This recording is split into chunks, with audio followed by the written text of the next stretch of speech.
ان کی کارکردگی آپ افغانستان، سیریا، عراق، لیبیا میں دیکھ لیں. پاکستان نے جس قسم کی کامیابی حاصل کی ہے اس سے دنیا کا ہم پہ اعتماد بڑھا. آپ کا کیا خیال ہے یہ کوئی سفارش کی نوکری تھی پاکستان میں جو رحیل شریف کو دی گئی؟ یہ اعتماد ہے پاکستانی فوج کی کارکردگی پر.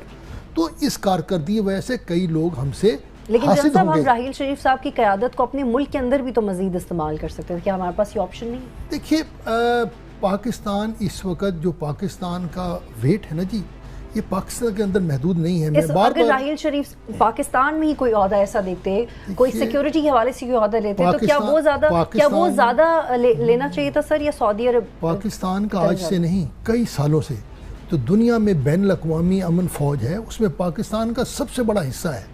دیکھیے جو پاکستان کا اس وقت قد ہے وہ پاکستان کو پاکستان کے اندر محدود نہیں رکھتا. لیکن جان صاحب یو رائٹ، لیکن سر جو اس حوالے سے سوالات اٹھ رہے ہیں کہ ہم کیسے، کیا ہم تمام واقعی وہ مسلم ممالک کا ایک اتحاد پیدا ہو سکے گا؟ کیا مسلم دنیا مزید تقسیم تو نہیں ہوتی جا رہی؟ کیونکہ یمن کا ایشو بھی ہے، پھر ایران اور سعودی ہم نے ابھی تک اپنے آپ کو فرقہ واریت سے بچایا ہے.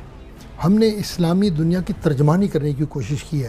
ہم نے اندرونی طور پر جو اپنے ملک میں یہ دہشت گردی کو ختم کیا ہے، دہشت گردی کے مراکز ختم کیے ہیں، سوچ نہیں ختم کی ابھی تک. وہ میں مانتا ہوں ہمیں غلطی ہے، وہ سوچ کا ہمیں خمیازہ بھگتنا پڑتا ہے. لیکن پاکستان نے اپنے فائدے کے لیے ہندوستان کے عزائم کو، اپنے دشمنوں کے عزائم کو جیسے خاک میں ملایا ہے. جان صاحب ایک اور پوائنٹ اس میں پاکستان کا قد بڑا ہے. بالکل سر، لیکن کیا ہمارا قد نیچا نہیں ہو جاتا جب ہم اس طرح کے ایشوز دیکھتے ہیں جو ہم نے مردان میں دیکھا؟ ثانیہ سیالکوٹ کی ایک اور نئی شکل ہم نے دیکھی کہ کس طرح سے ایک ہجوم ایک شخص کو کے حوالے سے ایک عدالت لگاتا ہے اور اس کی لاش کو بھی مارتے رہتے ہیں. تو سر یہ غیر انسانی کہ بچوں کو آپ وہ ویڈیو ہی نہیں دکھا سکتے.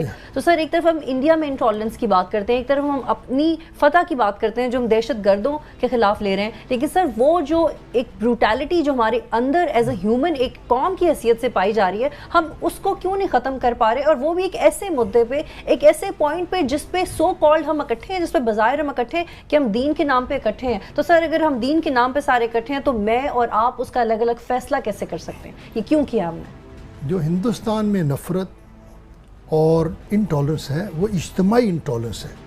حکومت اس کو بیک کر رہی ہے. آج یو پی میں جو مسلمانوں کو گوشت کے نام پر، نوکری کے نام پر، آپ کو معلوم ہے ہندوستان میں سب سے زیادہ ٹیررزم کے کیسز ہندوستان میں مسلمان 14% ہیں، اور جو دہشت گردی کے الزام میں گرفتار ہیں وہ سب سے بڑی پرسنٹیج مسلمانوں کی ہے. وہاں بات ہو رہی ہے پورے معاشرے کے عدم برداشت کی. آپ بات کر رہی ہیں چند افراط گناہ کی. پہلے بات تو قابل مذمت ہے، آپ نے ذکر نہیں کیا، بلکہ میں ذکر کروں گا. پچھلے دنوں لاہور میں چند احمدیوں کو بھی اس طرح بے گناہ مارا گیا. ہمارے لیے شرم کی بات ہے.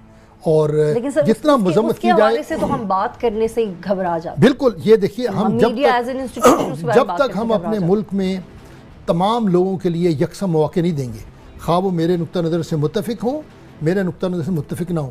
مجھے بڑی خوشی ہے کہ جو کے پی کے میں مردان یونیورسٹی میں قابل مذمت واقعہ ہوا ہے اس پر کے پی کی حکومت نے بہت دلیرانہ رد عمل دکھایا ہے، لوگوں کو گرفتار کیا ہے، کسی کو مذہب کے نام پر چھپنے نہیں دیا، اور عمران خان نے بھی اس کی کھل کے مذمت کی ہے. اگر بطور معاشرے کے ہم ان اقدامات کی مذمت کریں، اور سب سے بڑی بات یہ ہم اپنے ذہنوں کو چینج کریں، پاکستان کو ایک ایسا معاشرہ بنائیں جس میں ہر فرقے، ہر انسان اور اختلاف رکھنے والوں کے لیے جگہ ہو، اور مذہب کو ہم استعمال کریں انسانیت پھیلانے کے لیے. لیکن جل صاحب ڈرتی ہے، پارلیمنٹ بھی ڈرتی ہے، سول سوسائٹی بھی ڈرتی ہے، این جی اوز بھی ڈرتی ہے. میں خود بھی اس بارے میں بات کرتے ہوئے بڑے نپے تلے الفاظ میں بات کر رہی ہوں، اور ہمیں کرنی پڑے گی کیونکہ موضوع ہی ایسا ہے. لیکن سر ایک ایسا موضوع جس پہ آتے ہوئے ہی آپ کے ہاتھ پاؤں کانپنے لگ جاتے ہیں، اس کو ہم ری ایویلویٹ کیسے کر سکتے ہیں؟ اس کو سدھاریں گے کیسے؟ میں 2000 میں گورنر تھا اس صوبے کا، اور اس وقت جب ہم نے دہشت گردی کے خلاف آپریشن شروع کیے اس وقت حکومت بھی ڈرتی تھی. آج یہ وہی حکومت ہے جو دہشت گردوں کو، جیسے میں نے عرض کیا، آپ پچھلے ہفتے کی مثال لے لیں، کوئٹہ، پشاور، ڈیرہ غازی خان، کراچی، گھروں میں گھس کے ان پہ حملے کر رہی ہے. آج یہ وہی ملک ہے جہاں پہ کل تک ہمیں مسجدوں میں سننا پڑتا تھا یہ امریکہ کی جنگ ہے، آج تمام مذہبی لیڈر اس لڑائی کو سپورٹ کر رہے ہیں، یا کم از کم بصارن سپورٹ کر رہے ہیں. پاکستان میں ایک بڑی تبدیلی آئی ہے. اس تبدیلی کا بہت بڑا کریڈٹ افواج پاکستان پہ جاتا ہے، جنہوں نے جرأت سے اور لوگوں کو ساتھ ملا کر یہ کام کیا ہے. لیکن سر یہ تو پارلیمنٹ، اس میں تو پارلیمنٹ کو اپنا کردار ادا کرنے کی ضرورت ہے، جو واقعہ میدان میں ہوا ہے. کیونکہ آپ لوگوں کو کس طرح سے اس بات کی گارنٹی دیں گے کہ اگر آپ کو شک ہے، یقین ہے کہ کسی نے بلاسفیمی کی ہے یا کوئی سیکریلیجس حرکت کی ہے تو آپ اس کی عدالت نہیں لگا سکتے، اور اگر کسی نے کی بھی ہے تو آپ قانون کا راستہ اختیار کریں، آپ خود کسی کو اس طرح سے قتل نہیں کر سکتے. دیکھیے اس کی بڑی وجہ یہ ہے کہ ہمارے معاشرے میں انصاف کی فراہمی بڑی سست رفتار ہے، اور یہ فیوڈل معاشرہ ہے. جب تک ہم اداروں کو مضبوط نہیں کریں گے، انصاف کے اداروں کو مضبوط نہیں کریں گے، تو گھروں میں ایک بھائی بہن کو مار دیتا ہے کسی شک کے بنا پر، استاد شاگرد کو مار دیتا ہے. آج میں پڑھ رہا تھا ایک وکیل صاحب کسی میرے خیال میں استاد کو یا کہیں اور مار رہے تھے. یہ معاشرے کا تشدد جو ہے اس کی بڑی وجہ ہم نے شعور نہیں پھیلایا، ہم نے اپنے اداروں کو مضبوط نہیں کیا، اور ہم نے اپنی عدلیہ کو لوگوں کے ذہنوں میں اس کا تصور نہیں بٹھایا. کیونکہ مجھے خوشی ہے کہ ابھی پنجاب میں کافی کام اس پہ ہو رہا ہے. میں پڑھا تھا اس میں بڑی ڈیجیٹائزیشن ہو رہی ہے. آج سپریم کورٹ نے کہا ہے کہ اب جناب دوائیوں کی قیمتوں کے فیصلے بھی ہم کریں گے. آج میں چیف جسٹس کی سٹیٹمنٹ پڑھ رہا تھا.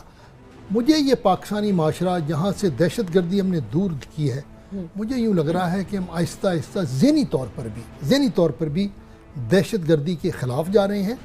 گو کہ کام اس میں کرنے والا بہت ہے. یہ میں کہہ دوں کہ ہم اس سطح پہ پہنچ گئے ہیں کہ جہاں پہ پاکستان ایک روشن خیال ملک بن گیا ہے.